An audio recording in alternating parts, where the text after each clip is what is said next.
Everyone gets everything he wants. I wanted to see the Congo, and for my sins, they let me.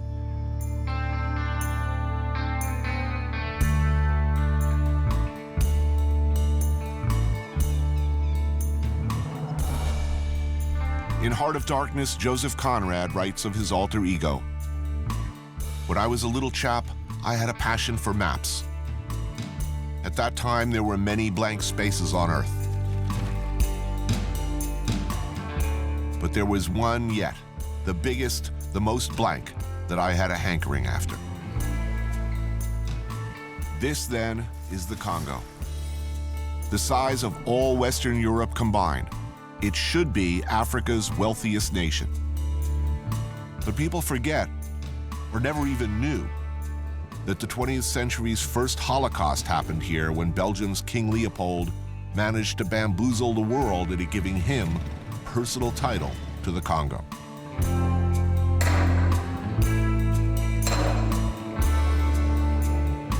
Leopold's agents, of whom the mythical Kurtz was one, raided, slaughtered, mutilated, and pressed into forced labor much of the population in a bloodthirsty quest for first ivory and then rubber.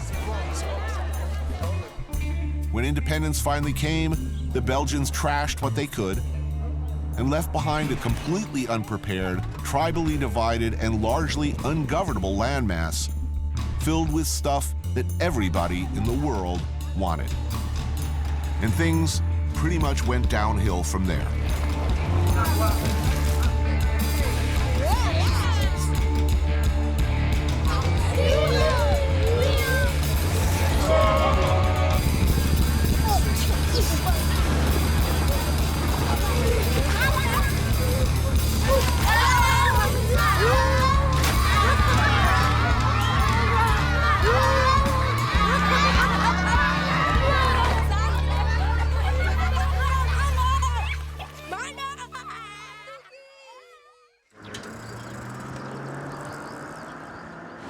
But this story begins with a truck stop in Rwanda. Stocking up in Rwanda, because my expectations for food in the Congo are more measured.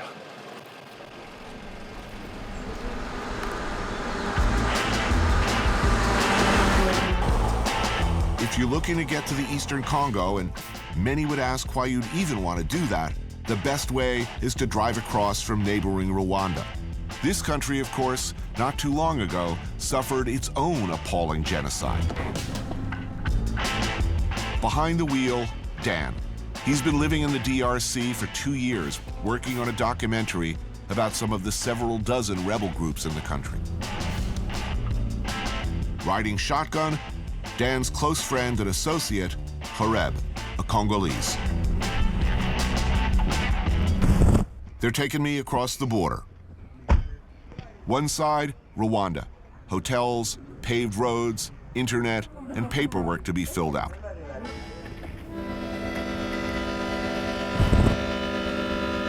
Just a few feet of barbed wire, machine guns, and cement walls away, this.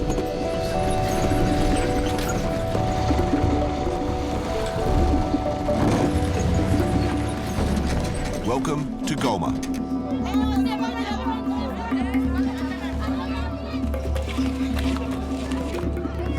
A city of 1 million, a significant number of whom are IDPs, internally displaced people, sitting rather inconveniently at the base of Mount Nyiragongo, a still smoldering volcano. Current street level is about 12 feet above where it was in January 2002 when it last erupted. Lava everywhere, which explains the less than smooth ride. One of the first things you notice out the car window, the UN.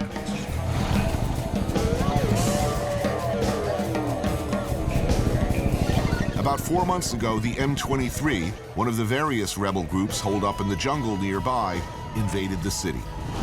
The NGOs battened down the hatches. The UN stood by, hands tied. Everyone else had to fend for themselves until the rebels withdrew. The Congo is a place I've dreamed of visiting since before I ever thought I'd get the chance to travel the world. Close your door. Actually being here, I'm not so sure.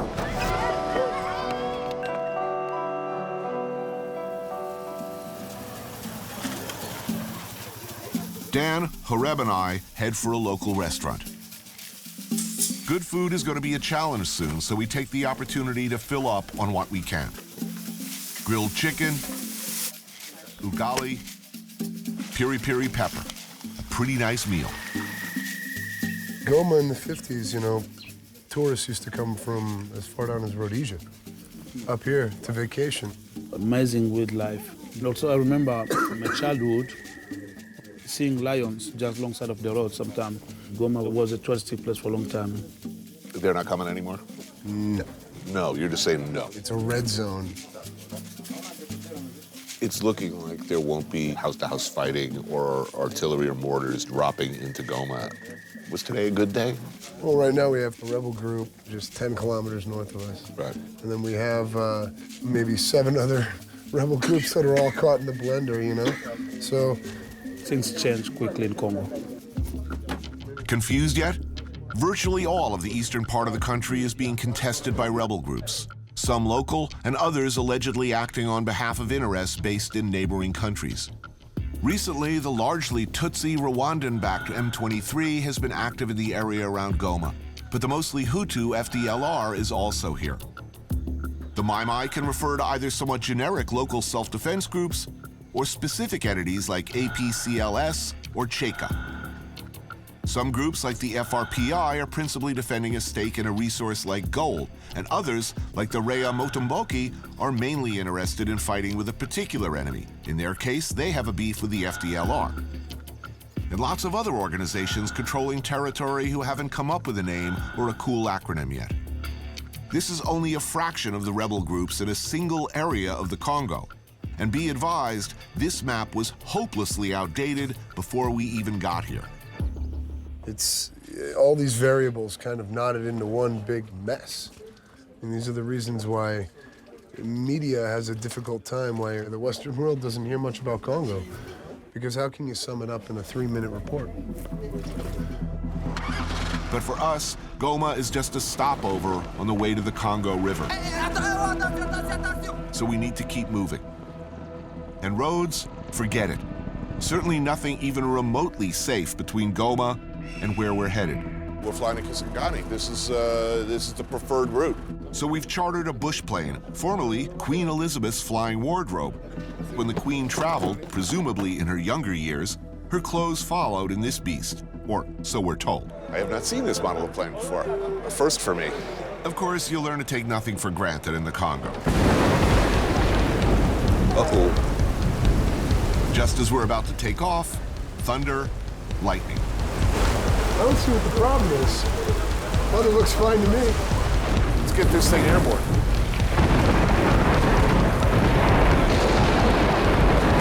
Wow, nice. Best to wait this one out a little bit. Crashes are pretty commonplace. Not so long ago, a plane with nearly 100 people on board went down on the same route we're taking today. No, most planes that crash in Congo crash because of the weather, right? Yeah, most of the time, yeah, but Not us. Don't worry. Impossible, man. The weather clears up, sort of. So we decide to give it a go. When the weather is very bad, stay on the ground. That's What, what. what about rebels? They shooting at the planes? No, normally no. Okay, we'll see you after your trip. Yeah. Okay, have a good one.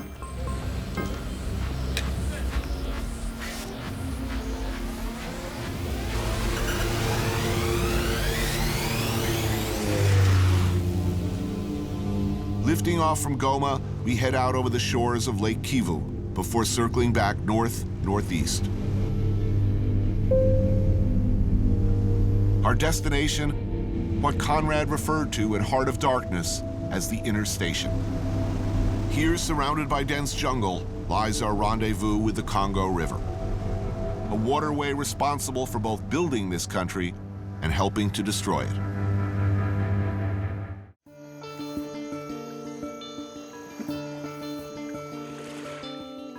lost your way on that river as you would in a desert, till you thought yourself bewitched and cut off forever from everything you had known once. So Conrad described the Congo after piloting steamships in the early days of Belgian colonialism. I've had something of a multi-decade obsession with the Congo. It's been kind of a personal dream, if you will, to travel the Congo River. And now, for better or worse, I get that chance. We've rented a trusty vessel, and I shall dub thee the Captain Willard. All right, did you maggots load the chickens? Finding food along the way, it's anticipated, will be a challenge. Refrigeration of any kind is impossible. Okay, well, I'm psyched. My dream has finally come true.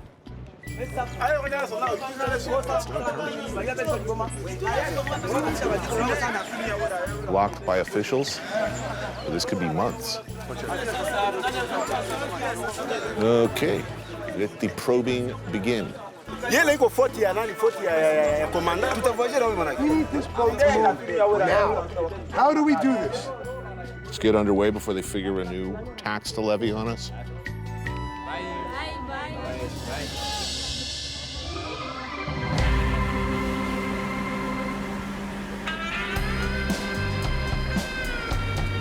Our trip downriver will take us some 120 kilometers, even deeper into the jungle.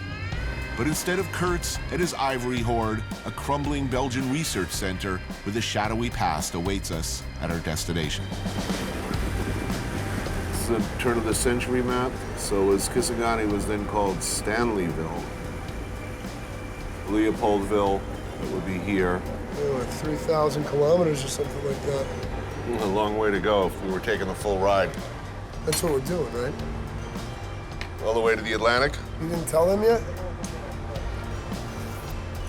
I don't think we have enough spam, gentlemen.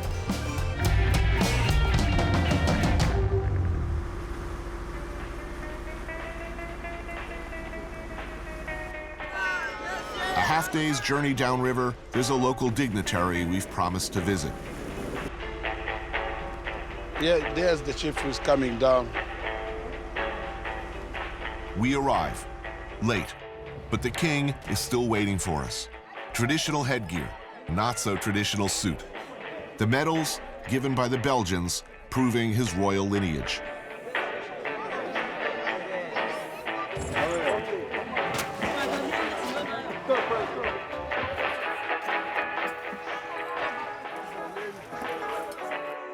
This place belongs to the Bambole ethnic group. And he's the king. Donc, yo vremoza mokonzi ya ekolo na yo nyonso. My father ruled from 1928, and I came after him in 1963. It's a lot of history. Incredible. We give him a goat as a way of saying, I'm sorry for being so late, and sorry we can't stay longer. And he gives me a simple yet hefty-looking bracelet, which only later do I come to appreciate for what it is.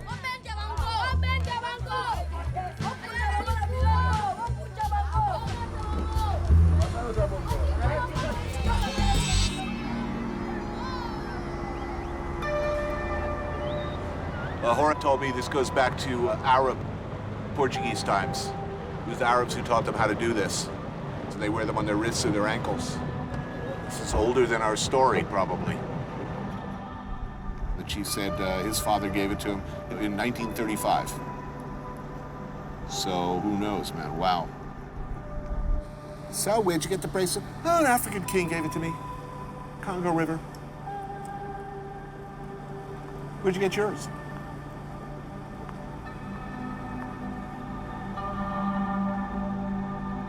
We've come a long way downriver, but with many kilometers still to go, attention is turned towards the evening meal. I figure I'll make coq au vin, which is a pretty simple way of dealing with a bunch of tough, old, stringy birds in one pot. Getting close to killie time. The moment of truth. It's quickly getting dark, and I'm very aware of a number of things. How do they usually kill chickens? Small knife. A small knife, cut the head off. Our chickens are thin, scraggly, and tough. Ah, he's biting me. In order to make anything, any kind of edible, I'm probably gonna have to stew the crap out of them. But first we gotta kill these things and collect their blood, which if you know anything about chickens, and most of my crew don't, takes time. I'll hold the bucket, you kill the chicken. You wanna eat? You gotta kill your own chicken and pluck it too. Time to get killing. But every man has a breaking point. And in retrospect, perhaps this was ours. Saw harder. Harder, you're almost through. Oh, I'm not. You're killing him, Tom. Stop. Clean killed. Clean killed. Now you can join our treehouse. By the time our birds are cleaned and plucked, the sun is down and dinner is still a long way off. Eat up the chickens. It's time to kill chickens. Somewhere down the Congo River, and I'm continuing to deal with a few pressing concerns. The one knife on board is as sharp, really, as a soup spoon. And soon I'm frantically trying to rip out the backbone and guts in one go with my bare hands because the knife ain't shit, and it's getting darker and darker, and the damn generator keeps kicking up. And I really need the light so I can see what I'm cutting. I can't cut what I can't see. There's only 3 light bulbs on right now. There's only 240 watts. There's no way it's the draw. They're not going to eat at all.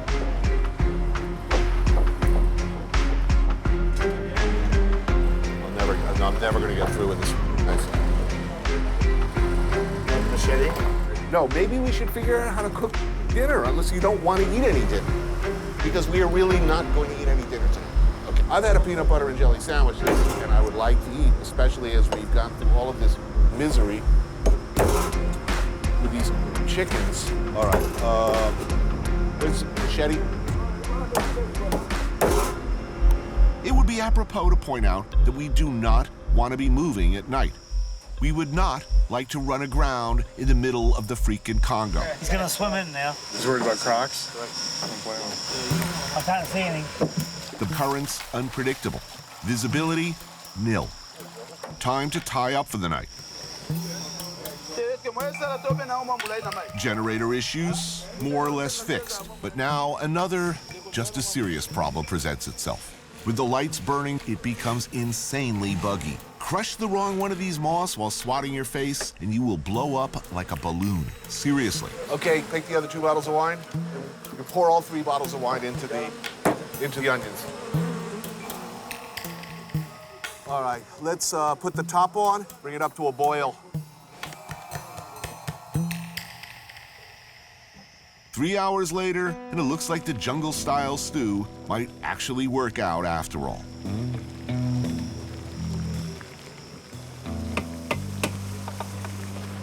Okay, someone wants to bring this over carefully to the table. All right, let's eat. À table. Bon appétit. Bon appétit.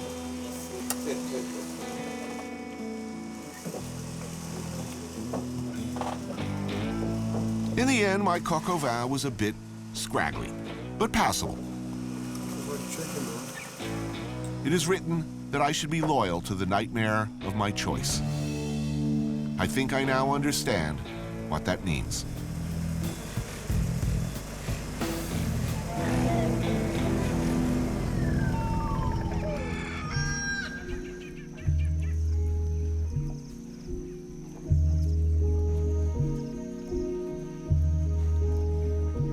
Next morning on the river, and of course, we're not alone.